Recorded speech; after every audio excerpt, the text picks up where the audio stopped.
আসসালামু আলাইকুম। সবাই কেমন আছেন? আশা করি ভালো আছেন। তো আমার ফাইনালি বুক লিস্ট তৈরি হয়ে গেছে। আমি অনেক বই কিনে ফেলেছিলাম, আর যেগুলো আমার অনেকটাই পড়া হয়নি। তো আমি ভাবলাম যে এক সেট বই নিব। তো বাংলার জন্য আমি বাংলা ব্যাকরণের জন্য মূলত অগ্রদূত বাংলা এই বইটা নিলাম। এই বইটা আমার অনেক কয়েকবার বেশ পড়া হয়েছে, তারপরেও যাতে আর বাদ না যায় সেজন্য এই বইটাই নিলাম। আর অনেকের মুখ থেকে শুনেছি আমি এটা খুব ভালো একটা বই, আর আমার নিজেরও পড়তে খুব ভালো লেগেছে। তারপরে ইংরেজির জন্য আমি মাস্টার্স বইটাই নিলাম। আমার কাছে আরও আছে, প্রিমিয়ার আছে, তারপরে জর্জের আছে।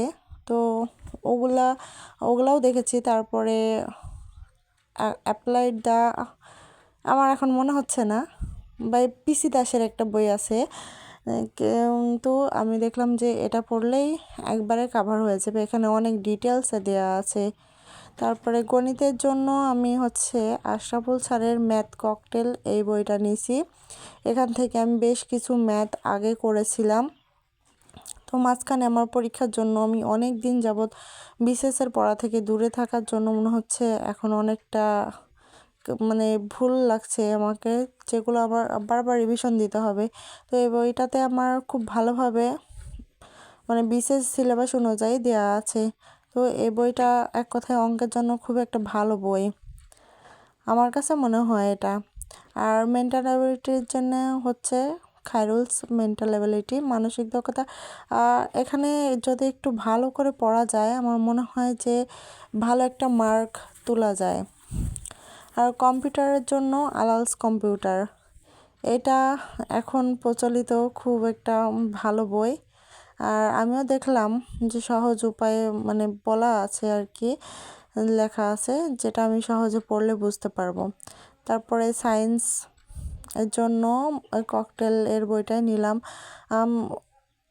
এখানে অগ্রদূতও দেখছি, প্লাস ককটেলটা আমার কাছে মনে হলো যে বেশি গোছানো। আমার কাছে জর্জের আছে, জর্জের পুরা সেটই আছে আর কি। তো সেখান থেকেও দেখলাম, পড়েছিলাম আমি আগে। এবার ইংরেজি লিটারেচারের জন্য ইংলিশ এর মিরাকল বইটা নিয়েছি।